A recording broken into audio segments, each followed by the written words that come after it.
Pai querido, nosso Deus, muito obrigado, Senhor, por mais esse dia, pelo teu cuidado, pela tua proteção. Até aqui o Senhor tem nos ajudado e nós te louvamos, nós te agradecemos. Há vários pedidos que foram escritos aqui, que foram mencionados, mas também há pedidos que estão no nosso coração, que o Senhor sabe. Nós colocamos tudo nas tuas mãos, reconhecendo que o Senhor é o nosso Deus, reconhecendo que sem ti nada somos, mas que contigo nós podemos todas as coisas. Portanto, ó Pai, que o seu poder se manifeste na nossa vida e atende conforme for a tua vontade.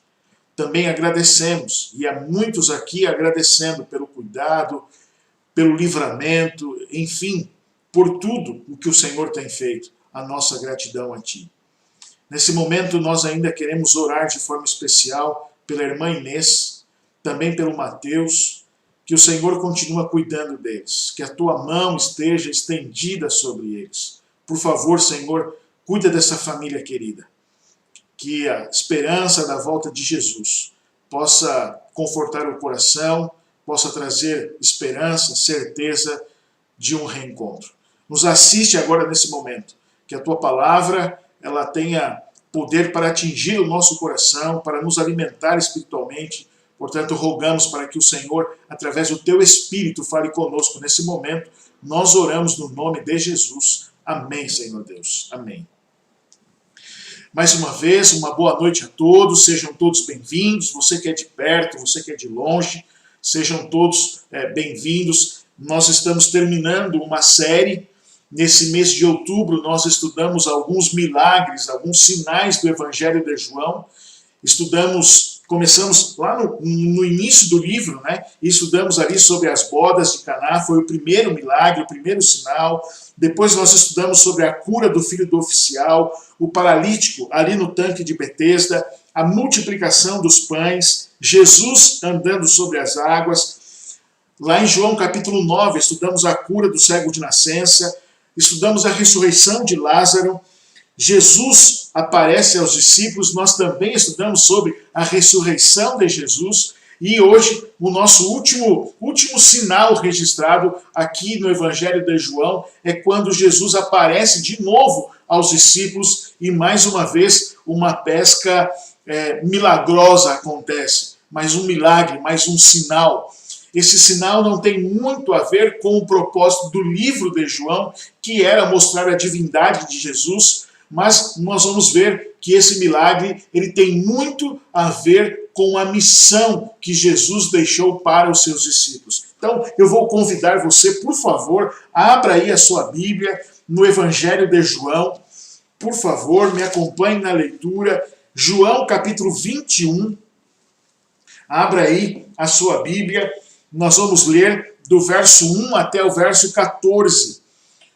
João, capítulo 21, do verso 1 até o verso 14. Amém? Acharam aí? Tudo certinho? Podemos ler?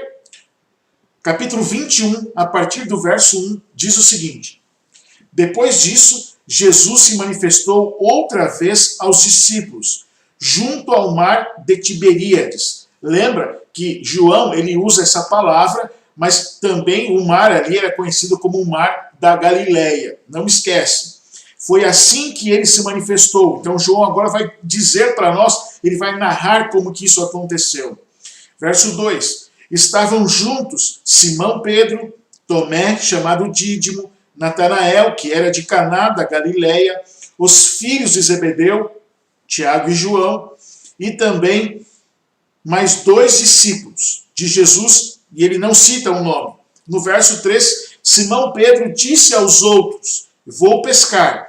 Os outros responderam: Nós também vamos com você. Foram e entraram no barco, mas naquela noite não pegaram nada. Ao romper o dia, Jesus estava na praia, mas os discípulos não o reconheceram que era ele. Verso 5. Jesus lhes perguntou: Filhos, será que vocês têm aí alguma coisa para comer? Eles responderam: Não. Então Jesus disse: Joguem a rede à direita do barco e vocês acharão. Assim fizeram e já não podiam puxar a rede, tão grande era a quantidade de peixes. E o discípulo a quem Jesus amava disse a Pedro: é o Senhor. Simão Pedro, ouvindo que era o Senhor, cingiu-se com a sua túnica, porque tinha tirado a roupa, e lançou-se ao mar. Os outros discípulos vieram no barquinho puxando a rede com os peixes, porque estava somente a uns 90 metros da margem. Ao saltarem em terra, viram ali umas brasas, com peixe por cima, e também havia pão. Jesus lhes disse: tragam alguns dos peixes que vocês acabaram de pegar. Simão Pedro entrou no barco e arrastou a rede para a terra. A rede estava cheia, com 153 grandes peixes. A rede não se rompeu. Jesus disse a eles: venham comer. Nenhum dos discípulos ousava perguntar: quem é você? Porque sabiam que eram o Senhor. Jesus veio, pegou o pão e deu a eles, depois fez a mesma coisa com o peixe, e esta já era a terceira vez que Jesus se manifestava aos seus discípulos, depois de ressuscitado dentre os mortos. Você conhece bem essa história. É a terceira vez que Jesus aparece para os discípulos, pelo menos aqui no Evangelho de João.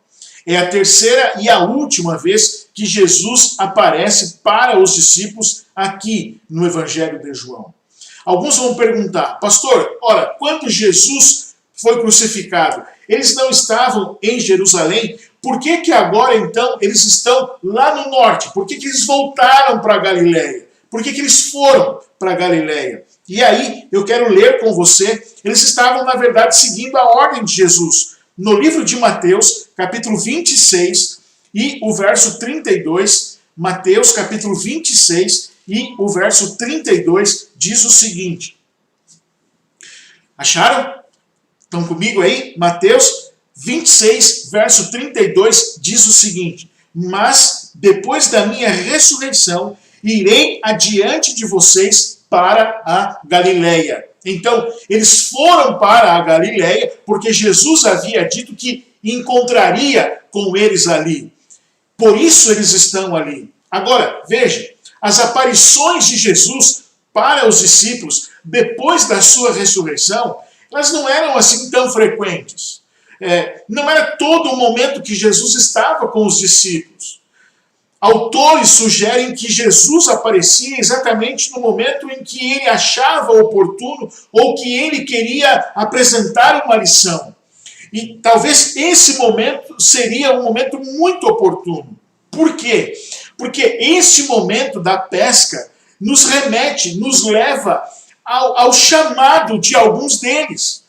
Quando Jesus os chama, Jesus também faz um milagre, porque eles haviam passado a noite, não tinham pescado nenhum peixe, e agora Jesus então pede para que eles vá até o fundo do mar e ali joguem as redes. E querido, você pode ler todo esse relato lá no livro de Lucas, no capítulo 5. E nós temos algumas coisas incomuns aqui.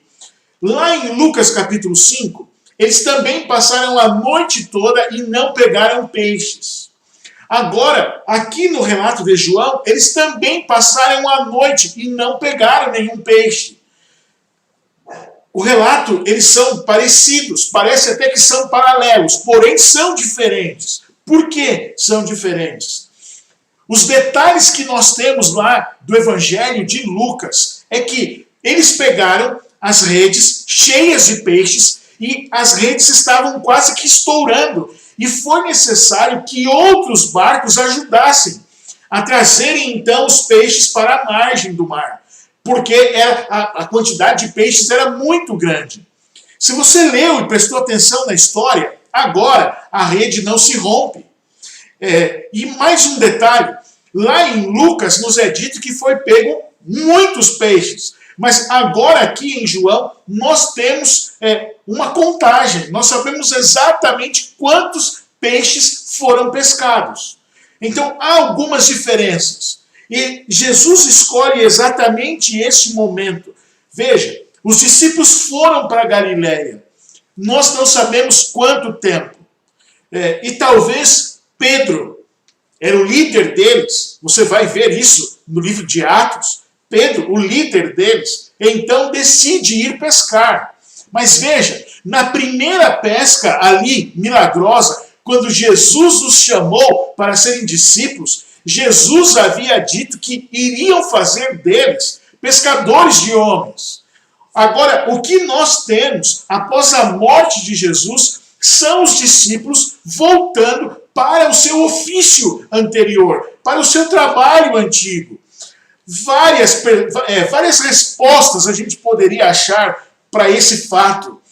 Afinal de contas, eles precisavam comer, talvez tinham que pagar as contas, Pedro era casado, enfim. O fato é que, no primeiro momento, numa leitura rápida, o que nós percebemos é que a missão dada por Jesus, ela foi esquecida.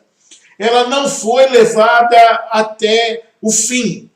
Mesmo que Jesus houvesse dito para eles que eles seriam suas testemunhas. Eles voltam para pescar. E agora, veja, passam a noite inteira no lago. Não conseguem pegar um único peixe. Está amanhecendo o dia. E agora Jesus aparece na praia. Jesus pergunta para eles, embora eu tenha lido aqui, né, eu tenho usado a Bíblia, a Nova Almeida atualizada, mas se nós fôssemos traduzir aqui ao pé da letra o verso 5, quando Jesus diz assim, ó filhos, será que vocês têm aí alguma coisa para comer? Seria a mesma, se a gente fosse traduzir ao pé da letra, seria mais ou menos assim, e aí rapazes, vocês conseguiram uma coisa para comer ou não conseguiram? O texto grego dá esta margem de tradução. Então, e aí rapazes, vocês pegaram alguma coisa ou não? E é lógico que Jesus sabia que eles não haviam tido sucesso, não tinham tido êxito naquela pescaria, e agora então Jesus pede para que eles lancem a rede do outro lado do barco. É curioso um fato. Você que me assiste, que é pescador, que gosta de pescar, os pescadores eles têm uma coisa em comum. Os pescadores são persistentes. Eles não desistem fácil. Você tenta de um lado, não dá certo, você tenta do outro lado para ver se vai dar certo, você vai um pouco para frente, você vai um pouco para trás, você muda a posição. O fato é que pescadores não desistem facilmente. E agora então Jesus deu uma ordem, embora eles ainda não soubessem que era Jesus. Eles ainda não haviam reconhecido que era Jesus. Porém, quando eles ouvem Jesus dizendo para jogarem a rede do lado direito do barco, eles obedecem. Ora, haviam passado a noite inteira, não haviam pegado nada. Quem sabe agora dá certo? Quem sabe não é um pescador que está acostumado ali com a região e está dando uma dica para nós. Isso é comum. Se você às vezes vai pescar, é comum, né? Um dizer para o outro aonde tem, aonde não tem. Agora tem os pescadores fominhas que quando descobrem um lugar não fala para ninguém. Eu já conheci pessoas assim, porque ele quer ter ali aquele acesso só para ele. Mas o fato é, eles lançam a rede. E diz o texto bíblico que eles conseguiram pegar uma rede cheia de peixes. Eles estão puxando a rede. João olha para a margem do lago e reconhece. E ele diz para Pedro, Pedro, é Jesus que está ali. É Jesus que mandou que nós jogássemos a rede do outro lado. É Jesus que fez um milagre. Nós passamos a noite toda e não pegamos nada. Agora Jesus aparece e ele faz um milagre. Querido, olha só. Ele reconhece Jesus e Pedro, na sua impulsividade, ele se veste e vai a nado. Ele vai na frente. Ele quer encontrar Jesus. Logo chega o barquinho. Logo chega o barquinho trazendo ali aquela rede com os peixes. E eu quero ler com você, olha só que interessante, o que diz o livro, Desejado de Todas as Nações. Diz o seguinte, recordável vivamente a cena junto ao mar, quando Jesus lhes ordenara que o seguissem. Lembraram-se de como, ao seu mando, se haviam feito ao mar alto e lançado a rede, e a pesca fora tão abundante que enchera a ponto de romper-se. Então Jesus os convidara a deixar os barcos de pesca e lhes prometera torná-los pescadores de homens. Fora para trazer-lhes esta cena à lembrança, aprofundar-lhes a impressão que ele tornara a realizar aquele milagre. Então veja, havia uma intenção em Jesus ao realizar esta pesca milagrosa aqui no Evangelho de João. Jesus queria trazer à mente dos discípulos aquela primeira vez, quando eles foram escolhidos, quando eles foram chamados, e Jesus os chamou para serem pescadores de homens. Vou continuar lendo, olha só. O seu ato era uma renovação da comissão confiada aos discípulos. Isso lhes mostrava que a morte de seu mestre não lhes diminuíra a obrigação para com a obra que ele lhes designara. Embora houvessem de ser privados da sua companhia em pessoa e dos meios de subsistência providos por sua antiga ocupação, o Salvador ressuscitado cuidaria deles ainda. Enquanto estivessem fazendo sua obra, ele providenciaria quanto às suas necessidades. E Jesus tinha um desígnio em ordenar-lhes que deitassem a rede do lado direito do barco. Daquele lado estava ele, na praia. Era o lado da fé. Se trabalhassem em ligação com Jesus, combinando-se seu divino poder com o esforço humano deles, não deixariam de ter êxito. Olha que interessante isso. Ela coloca aqui como se o lado direito do barco fosse o lado da fé. Ora, nós já tentamos, passamos a noite inteira aqui e não conseguimos. Porém, Jesus pede, lancem a rede do lado direito. Ora, é o lado da fé. E é muito interessante, olha, eu vou repetir esse texto, se trabalhassem em ligação com Jesus, combinando-se seu divino poder com o esforço humano deles, não deixariam de ter êxito. E querido, assim é na vida como um todo. Assim é em todas as áreas da nossa vida. Quando nós estamos obedecendo à vontade de Deus, quando nós estamos obedecendo o mandado divino, quando nós estamos dispostos a fazer a vontade de Deus, quando nós falhou aqui agora, né? Mas quando nós mantemos a nossa vontade submissa à vontade de Deus, ora, nós vamos alcançar o êxito em tudo que nós fazemos. É essa a promessa, foi isso que Jesus estava dizendo para eles. Ora, não é para vocês voltarem a ser pescadores, mas eu chamei vocês para serem pescadores de homens. E, por favor, não voltem a pescar peixes. É mais ou menos esta a lição que Jesus gostaria de dar para aqueles homens. Agora, uma curiosidade. Pescador de homens era uma expressão usada pelos gregos e depois passou a ser usada pelos romanos, que significava procurar persuadir as pessoas e apanhá-las com a verdade. Então, a expressão pescador de homens, ela não foi cunhada por Jesus. Esta expressão, ela já existia e se referia exatamente àqueles que tinham a habilidade de persuadir as pessoas ou de atrair as pessoas pela verdade. Por isso, então, ele usou esta mesma expressão.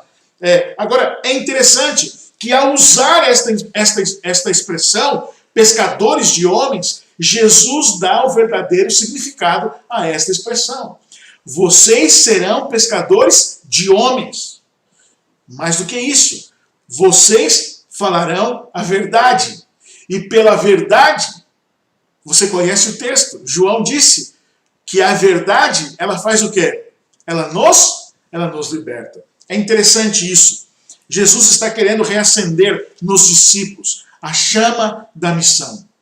Querido, hora e outra na nossa trajetória rumo ao céu, na nossa caminhada cristã, hora ou outra, nós nos esquecemos da missão que Jesus nos confiou. Hora ou outra, nós voltamos às velhas práticas e esquecemos do essencial, daquilo que Jesus ordenou para a sua igreja, que era ir e fazer discípulos. Por isso, em alguns momentos, nós vemos alguns milagres acontecendo. Por isso que em alguns momentos, nós de novo somos chamados a reafirmar esse compromisso da missão com a igreja. E hoje é um dia para que você assuma novamente esse compromisso de fazer discípulos, de levar a mensagem. Querido, o que nós aprendemos nessa lição, nesse milagre, nesse sinal, é que quando o poder humano se junta com o poder divino, o êxito é garantido. É a junção. Deus quer usar você, Deus quer me usar para que nós alcancemos o maior número de pessoas possíveis para o reino de Deus. Uma coisa interessante, pescadores pegam peixe vivo, não é assim? Pescador pega peixe vivo. Mas quando eles ficam presos na rede, eles morrem. Uma testemunha cristã, presta bem atenção, o contraste.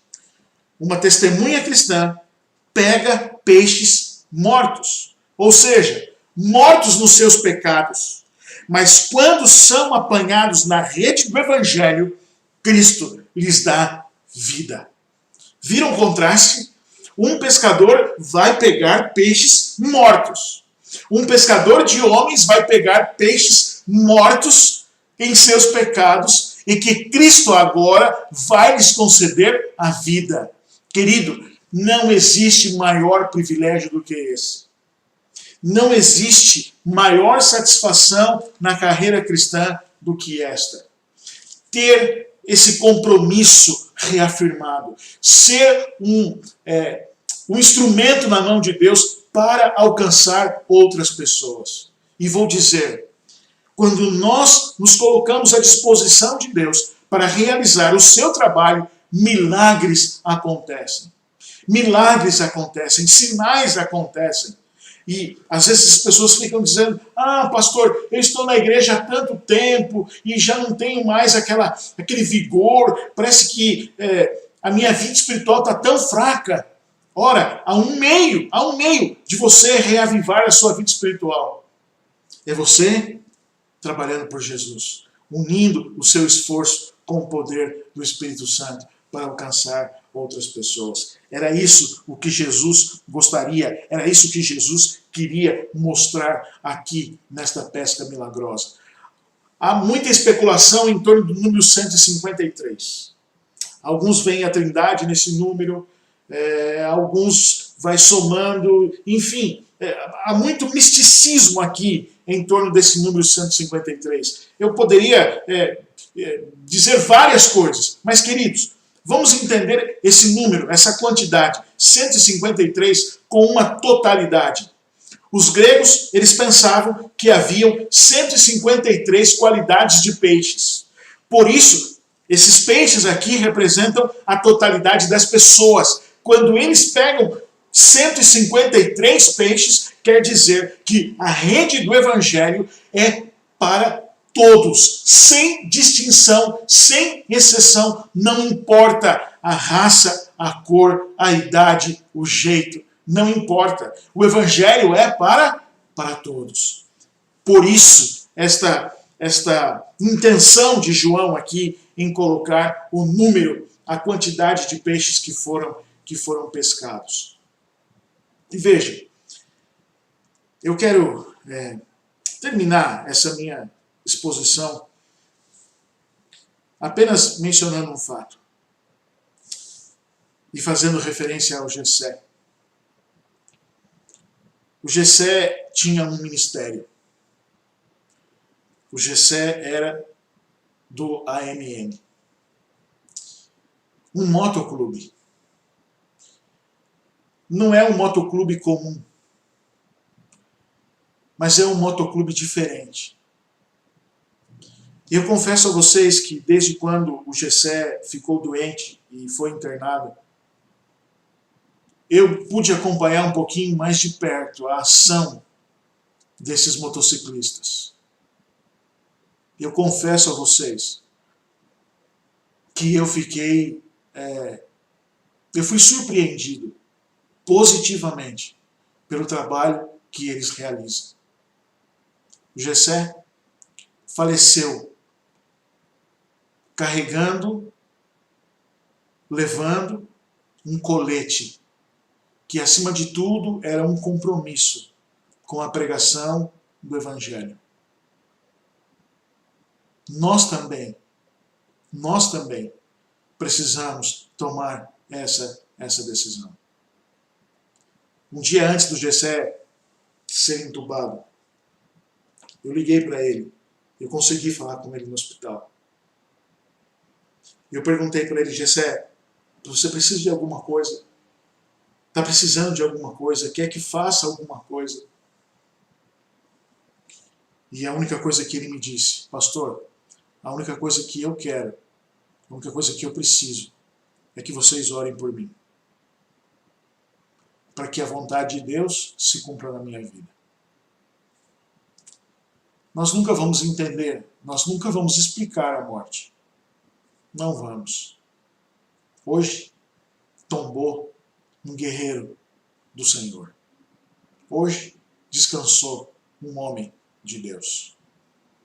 Não vamos entender o porquê, mas que o seu exemplo, que o seu legado seja seguido por nós. Ele tinha um objetivo através do ministério AMM, que era a pregação do Evangelho. Querido, o meu desejo é que você também tome essa decisão. O meu desejo é que você reafirme a vontade de pregar o Evangelho.